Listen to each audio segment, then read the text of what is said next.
Hi friends, அனைவருக்கும் வணக்கம்.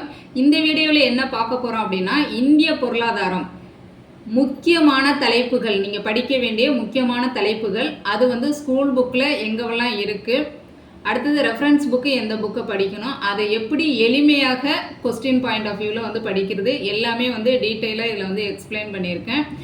அதே சமயம் வீடியோ எண்டில் வந்து உங்களுக்கு என்ன நீடு அப்படிங்கிற ஒரு கேள்வி கேட்டிருப்பேன். அதுக்கான பதிலை நீங்கள் விடையளித்தால் மட்டும்தான் உங்களுடைய நீடு என்னங்கிறது எனக்கு தெரிஞ்சுக்க முடியும். அதே சமயம் அப்போ தான் நீங்கள் ஆக்டிவாக இருக்கீங்கிறதையும் என்னால் வந்து புரிஞ்சுக்க முடியும்.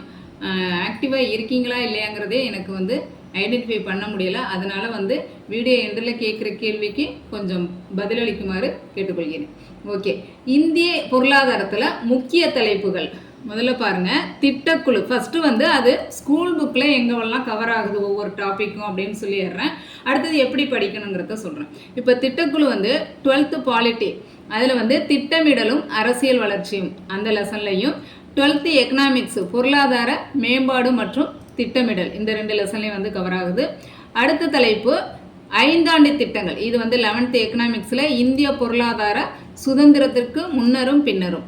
அடுத்து நிதி ஆயோக் 12th பாலிட்டி திட்டமிடலும் அரசியல் வளர்ச்சியும்.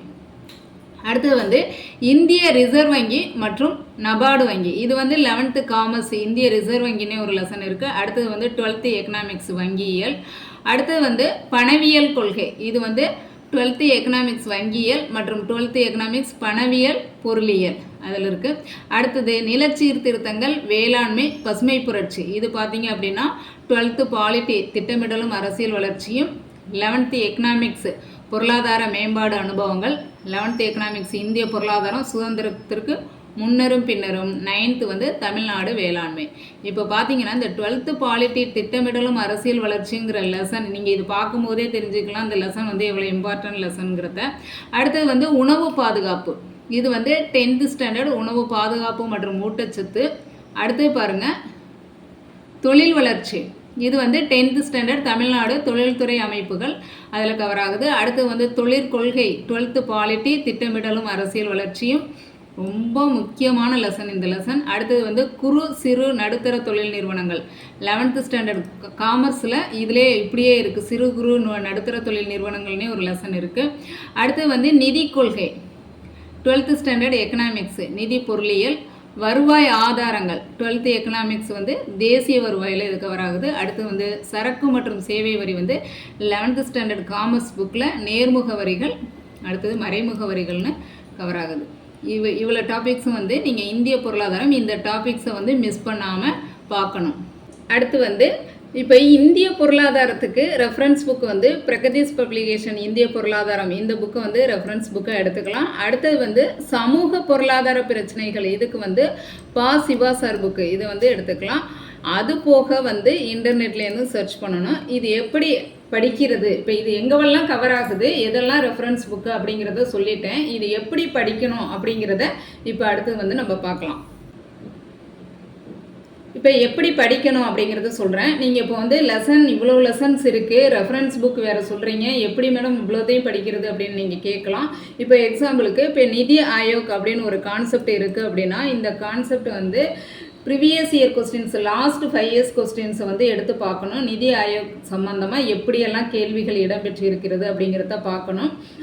அதை வந்து பார்த்துட்டு அதுக்கு பிறகு உங்களுக்கு வந்து அந்த நிதி ஆயோக் சம்மந்தமாக எப்படி ஹின்ஸ் எடுக்கணுங்கிறது, அந்த ப்ரீவியஸ் இயர் கொஸ்டின்ஸை பார்க்கும்போதே எப்படி ஹின்ஸ் எடுக்கணுங்கிறது ஒரு ஐடியா கிடைச்சிடும். அதுக்கு பிறகு வந்து ஸ்கூல் புக்கில் உள்ள அந்த லெசனை படிச்சுட்டு அந்த நிதி ஆயோக் கான்செப்டை வந்து அந்த previous year question point of வியூவில் வந்து ஹின்ஸ் எடுத்துகிட்டு அதுக்கும் பிறகு என்ன பண்ணணும்னா, அது வந்து ஸ்கூல் புக்கில் இல்லாமல் வெளியிலேருந்தும் கேட்டிருப்பாங்க. அப்போ வந்து ரெஃபரன்ஸ் புக்கில் உள்ளதை நீங்கள் வந்து ஹின்ஸ் எடுத்துக்கணும். அதையும் தாண்டி ஒரு சில டாப்பிக்கெல்லாம் பார்த்தீங்கன்னா ஸ்கூல் புக்லேயும் இல்லை, ரெஃபரன்ஸ் புக்லேயும் இல்லை, ஒரு சிலது வந்து எக்ஸ்ட்ரா வெளியிலையும் போயிருக்காங்க. அந்த மாதிரி டாபிக்ஸை நீங்கள் என்ன பண்ணணும்னா இன்டர்நெட்லேருந்து கேதர் பண்ணி சம் இன்ஃபர்மேஷனை வந்து எடுத்துக்கணும். இப்படி தான் வந்து நீங்கள் எல்லா டாபிக்ஸுக்கும் வந்து ரொம்ப எளிமையாக வந்து ப்ரிப்பரேஷன் பண்ணணும். ஆனால் வந்து நம்ம என்ன பண்ணுவோம், அந்த இப்போ 11th எக்கனாமிக்ஸ் 12th எக்கனாமிக்ஸ்னு இருக்குன்னா அந்த லெசனை A to Z எல்லாத்தையும் படிச்சுக்கிட்டு இருப்போம். அப்படி படிக்கவே கூடாது. இதில் இப்போ வந்து பார்த்தீங்க அப்படின்னா ஒரு 12 தலைப்புகள் மட்டும்தான் இருக்குது. இந்த 12 தலைப்புகளை நம்ம ஸ்கூல் புக்லையும் இது ரெஃபரன்ஸ் புக்கையும் வந்து previous year question point of வியூவில் எடுத்து படித்தோம்னா கண்டிப்பாக அந்த டாபிக் ரிலேட்டடாக வரக்கூடிய கேள்விகளை உங்களை வந்து பதிலளிக்க முடியும். அதே மாதிரி வந்து இப்போ திட்டங்கள்னு எடுத்துக்கிட்டோம் அப்படின்னா திட்டங்களும் அப்படிதான். இப்போ வந்து திட்டங்கள் எக்ஸாம்பிளுக்கு நீங்கள் வந்து ப்ரீவியஸ் இயர் கொஸ்டினில் எப்படி கேட்டிருக்காங்க அப்படிங்கிறத ஃபஸ்ட்டு பார்க்கணும். திட்டங்களுக்கு வந்து இயர் கேட்டிருக்காங்களா, டேட்டு கேட்டிருக்காங்களா, இல்லைன்னு இது வந்து நோக்கம் மட்டும் கேட்டிருக்காங்களா, இல்லைன்னா அந்த கால வரிசை கேட்டிருக்காங்களா அப்படிங்கிறத நீங்கள் வந்து ஃபஸ்ட்டு பார்க்கணும். அது எப்படி கேட்டிருக்காங்களோ அதுக்கு ஏற்றது மாதிரி திட்டங்கள் உங்களுடைய ப்ரிப்பரேஷனை வந்து நீங்கள் ஸ்டார்ட் பண்ணணும். நீங்கள் எல்லாத்தையும் வந்து கண்மூடித்தனமாக படிக்கக்கூடாது. ப்ரீவியஸ் இயர் கொஸ்டின்ஸில் வந்து எப்படி கேட்டிருக்காங்க அப்படிங்கிறத பார்த்துட்டு அதுக்கு தகுந்த மாதிரி நீங்கள் திட்டங்கள் வந்து படிக்க ஆரம்பிக்கணும்.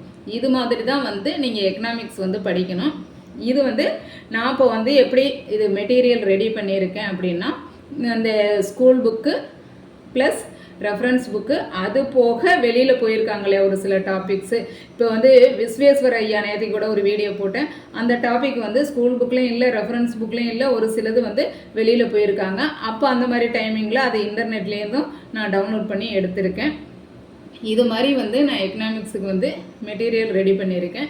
இப்போ உங்களுக்கு நான் இப்போ லாஸ்ட்டாக கேள்வி கேட்குறேன்னு சொல்லியிருந்தேன் இல்லையா, உங்களுக்கு வந்து இந்த டாபிக்ஸ் இந்த 12 டாபிக்ஸுக்கும் வந்து கிளாஸ் வேணுமா, அடுத்தடுத்து வந்து ஒவ்வொரு டாப்பிக்கும் வந்து இந்த மாதிரி நான் உங்களுக்கு ஸ்கூல் புக்கு, ரெஃபரன்ஸ் புக்கு எல்லாத்தையும் வந்து கேதர் பண்ணி ப்ரீவியஸ் இயர் கொஸ்டினே அனலைஸ் பண்ணி நான் ரெடி பண்ணி வச்சுருக்க மெட்டீரியலை வந்து அப்படியே கிளாஸாக உங்களுக்கு போடட்டுமா, இல்லை உங்களுக்கு நீங்கள் டெஸ்ட் அடித்து பார்க்குறீங்க, இல்லை இப்போ வந்து இப்போ திட்டக்குழுனா திட்டக்குள்ள ஒரு 10 கொஸ்டின் ஆகுது, கூற்றுக்காரண கேள்விகள் வந்து ஒரு 10 கொஸ்டின்ஸ் வந்து கேளுங்க அப்படின்னு டெஸ்ட்டாக போட்டு பார்க்குறீங்களானாலும் டெஸ்ட்டு கொஸ்டினாகவும் நம்ம வந்து ஆஃப்லைன் டெஸ்ட்டாகவும் வீடியோவில் கொடுக்கலாம்.